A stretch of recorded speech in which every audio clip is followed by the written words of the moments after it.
अस्सलामु अलैकुम वरहमतुल्लाहि वबरकातुह। सिर्फ 4 रकात नमाज इस तरीके से पढ़ लो, पूरी ज़िंदगी की क़ज़ा नमाज माफ़ हो जाएगी।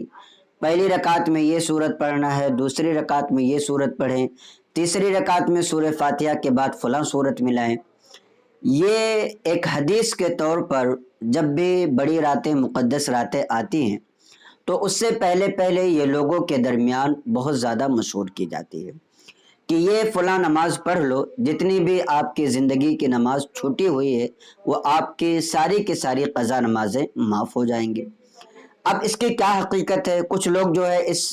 हदीस को हुज़ूर सरवर कायनात सल्लल्लाहु ताला अलैहि वसल्लम की तरफ मंसूब करते हैं, कुछ लोग हज़रत अली करमल्लाहु ताला वजहुल करीम की तरफ मंसूब करते हैं, और कुछ लोग बुजुर्गान दीन के नाम से मंसूब करते हैं कि फ़लाँ हज़रत ने, फ़लाँ वली कामिल ने ये इरशाद फरमाया कि आप पूरी ज़िंदगी भी नमाज न पढ़े हों तो शब बारात वाली रात में या शब मेराज वाली रात में या शब कद्र वाली रात में ये 4 रकात नमाज इस तरीके से पढ़ लो, आपकी सारी ज़िंदगी की क़ज़ा नमाज माफ़ हो जाएगी।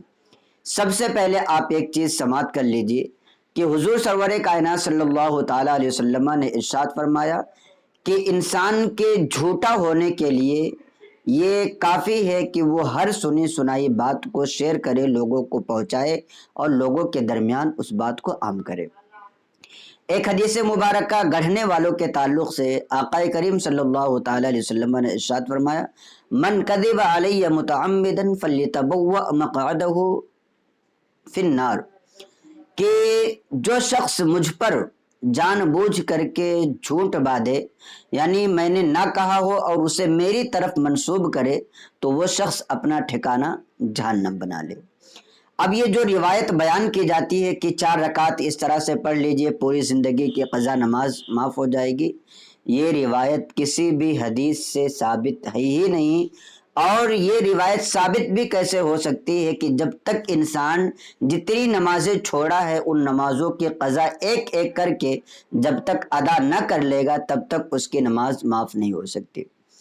दिन में 5 वक्त की नमाजें होती हैं, तो 5 वक्त की नमाजों में 20 रकात इंसान को अदा करना ज़रूरी है। 2 रकात फजर की नमाज फ़र्ज़ अदा करे, 4 रकात ज़ोहर में अदा करे, 4 रकात असर में अदा करे, 3 रकात मगरिब में अदा करे और 4 रकात फ़र्ज़ और 3 रकात वित्र वाजिब इशा में अदा करे, तो ये एक दिन की मुकम्मल क़ज़ा नमाज होती है।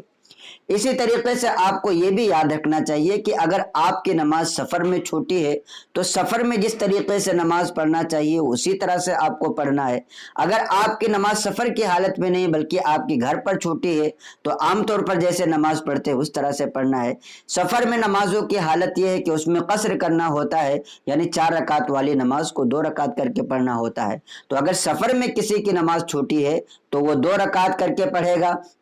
और जिसमें 2 रकात या 3 ही रकात है उसमें कसर करने की ज़रूरत नहीं, उसमें कसर नहीं होती है। तो अब जाहिर सी बात है ये लोगों के दरमियान मशहूर करना, ये फेमस करना कि इस तरीके से पढ़ लो सारी ज़िंदगी की क़ज़ा नमाज माफ़ हो जाएगी, ये बिल्कुल भी गलत है। कुछ लोग इसको क़ज़ाए उम्री के नाम से भी जानते हैं कि 4 रकात नमाज क़ज़ाए उम्री पढ़ो, पूरी ज़िंदगी की नमाज, पूरे साल की नमाज माफ़ हो जाएगी। फिर जब अगला शब बारात आएगा तो आप लोग फिर से 4 रकात नमाज पढ़ लेना, वो भी पूरे साल की नमाज माफ़ हो जाएगी। ऐसा बिल्कुल नहीं है। अल्लाह ताला ने कलाम मुक़द्दस में देर से नमाज पढ़ने वालों के बारे में इरशाद फरमाया, फ़वैलुल लिल मुसल्लीन अल्लज़ीना हुम अन सलातिहिम साहून, कि वैल है उन लोगों के लिए जो अपनी नमाजों को भूले बैठे हैं, अपनी नमाजों को वक्त से मौखर करके पढ़ते हैं। आप अंदाज़ा लगाएं कि मौखर करने वालों के बारे में वैल का जिक्र किया जा रहा है, वैल की वईद सुनाई जा रही है, जिसके बारे में आक़ाए करीम सल्लल्लाहु ताला अलैहि वसल्लम ने इरशाद फरमाया कि वैल जहन्नम की एक ऐसी वादी का नाम है,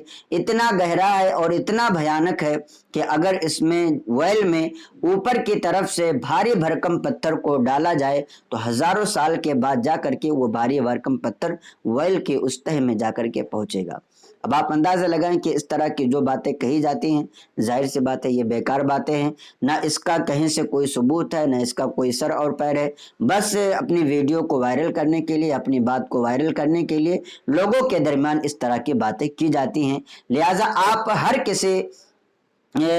کسی کی بھی بات کو سن کر کے اس پر عمل نہ کریں، بلکہ پہلے علماء کرام سے اس کی تحقیق کرا لیں، تصدیق کرا لیں کہ یہ بات صحیح بھی ہے کہ نہیں ہے، اس کے بعد ہی آپ عمل کریں، ورنہ وہ لوگ خصوصیت کے ساتھ بہت زیادہ بھی گنہگار ہوں گے، اور یہ بھی گنہگار ہوں گے کیونکہ ان کو علم نہیں تھا اس لیے عمل کیے، کہ اگر ان کی وجہ سے کوئی اپنے صرف 4 رکعت نماز پڑھ کر کے خاموش ہو جاتا ہے اور پوری زندگی وہ نماز نہیں پڑھا تھا، تو ظاہر سی بات ہے اس کو جس طرح سے گناہ ملے گا کہ جس نے نہیں پڑھا ہے، اسی طریقے سے اس کے اوپر بھروسہ کرنے کی وجہ سے جس نے یہ بات لوگوں کے درمیان پھیلائی ہے اس کو بھی اس بات کا گناہ ملے گا، اور نبی کریم صلی اللہ تعالی علیہ وسلم کی طرف بات منسوب کرنے کا جو گناہ ہے یا کسی بزرگ کی طرف منسوب کرنے کا جو گناہ ہے وہ اسے بھی ملے گا۔ تو لہٰذا ایسے کسی بات کو شیئر نہ کریں جو شریعت میں کسی طرح سے ثابت نہ ہو۔ آپ سے گزارش ہے کہ اس طرح کی تمام چیزوں سے آپ پرہیز کریں، اپنے دوستوں احباب کو بھی اس کلپ کو زیادہ سے زیادہ شیئر کریں تاکہ انہیں بھی دینی معلومات حاصل ہو۔ السلام علیکم ورحمۃ اللہ وبرکاتہ۔